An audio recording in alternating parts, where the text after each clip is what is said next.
On va parler aujourd'hui d'un concept absolument fondamental pour comprendre comment notre corps fonctionne et aussi comment il vieillit.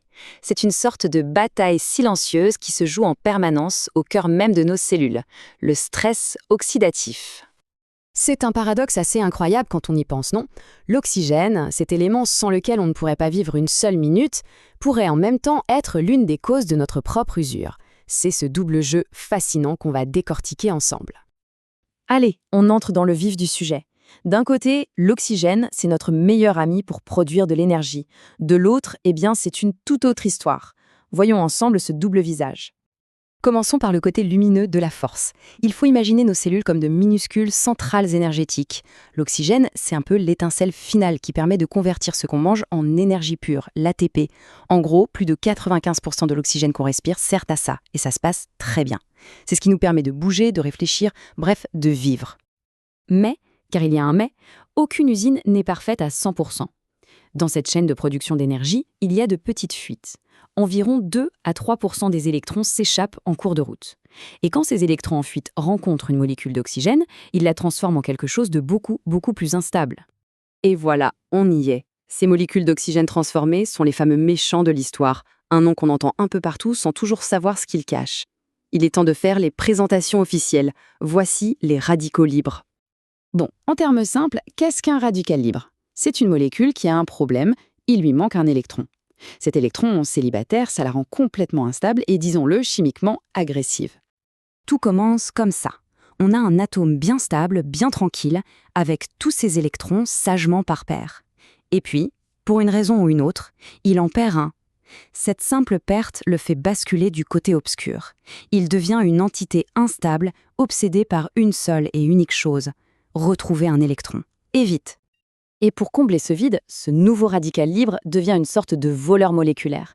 Il va arracher un électron à la première molécule saine qu'il croise.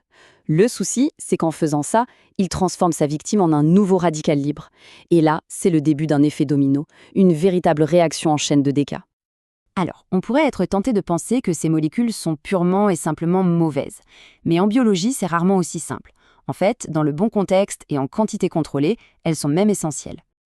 En réalité, notre corps est incroyablement malin. Il se sert de ces molécules hyper réactives, qu'on appelle aussi espèces réactives de l'oxygène, ou ERO, comme de véritables outils.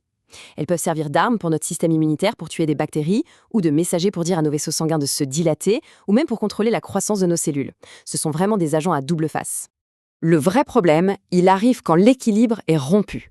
Le stress oxydatif, c'est précisément ça. C'est le moment où la production de radicaux libres devient tellement massive qu'elle dépasse complètement les capacités de nos systèmes de défense à les gérer. On est submergé. Et une fois que la production est hors de contrôle, les conséquences peuvent être sérieuses. Les radicaux libres s'attaquent aux fondations de nos cellules. Ils peuvent dommager les membranes, qui sont faites de lipides, déformer les protéines, qui sont les ouvrières de la cellule, et même, plus grave encore, provoquer des mutations dans notre ADN. Pour que ce soit plus concret, prenons un exemple bien connu, l'athérosclérose. Dans les artères, les radicaux libres peuvent s'attaquer au cholestérol LDL, le mauvais cholestérol. Ce cholestérol, une fois oxydé, n'est plus reconnu par le corps de la même manière et il va s'accumuler dans la paroi des artères, contribuant à former ces fameuses plaques qui peuvent les boucher. Bon, face à cette menace permanente, on pourrait se sentir un peu démuni.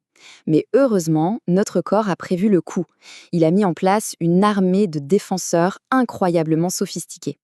La grande question est donc, comment est-ce qu'on fait pour stopper cette réaction en chaîne destructrice? Eh bien, la réponse se trouve dans des molécules dont le nom est sûrement familier, les antioxydants. Le principe de fonctionnement est d'une élégance et d'une simplicité folle. Un antioxydant, c'est une molécule qui a un électron à donner. Elle peut en offrir un à un radical libre affamé et le faire sans devenir instable elle-même. C'est un don généreux qui désamorce la bombe et stoppe net la réaction en chaîne. Et ce n'est pas l'affaire d'un seul héros, mais d'une véritable équipe de choc. Il y a des enzymes spécialisées, comme la SOD, qui sont en première ligne. D'autres, comme la catalase, qui nettoient les déchets de la première intervention. Et puis il y a des vitamines, comme la vitamine E qui protège les membranes de nos cellules, ou encore le glutathion, qu'on surnomme souvent l'antioxydant maître, parce qu'il aide à recharger tout le système. C'est une collaboration magnifiquement orchestrée. Maintenant qu'on a vu les attaquants et les défenseurs, prenons un peu de recul. Ce qu'il faut comprendre, c'est que tout ça n'est pas une guerre à gagner une bonne fois pour toutes, mais plutôt un équilibre dynamique à maintenir constamment. Alors oui, ce schéma peut avoir l'air un peu intimidant, mais il illustre une chose essentielle. Regardez comment l'oxygène, tout en haut, peut se transformer en une cascade de molécules réactives. Mais à chaque étape clé, un antioxydant spécifique, comme la catalase ici, intervient pour neutraliser la menace. C'est un réseau de contrôle permanent, une danse constante pour maintenir l'équilibre. Voilà, c'est vraiment ça, le message central. Le but du jeu n'est pas d'éliminer 100% des radicaux libres, on a vu qu'ils avaient aussi leur utilité. L'objectif, c'est de maintenir en permanence cet équilibre fragile entre les forces pro-oxydantes et nos défenses antioxydantes. Et pourquoi c'est si crucial cet équilibre? Tout simplement parce que quand il est rompu de manière chronique, ce stress oxydatif devient un acteur majeur du vieillissement de nos cellules. Et pire, il crée un terrain favorable au développement de la plupart des grandes maladies de notre époque, diabète, maladies cardiovasculaires, cancer et même les maladies neurodégénératives. En conclusion, s'il y a une chose à retenir, c'est celle-ci. Le stress oxydatif, ce n'est pas juste un symptôme ou une conséquence d'une maladie.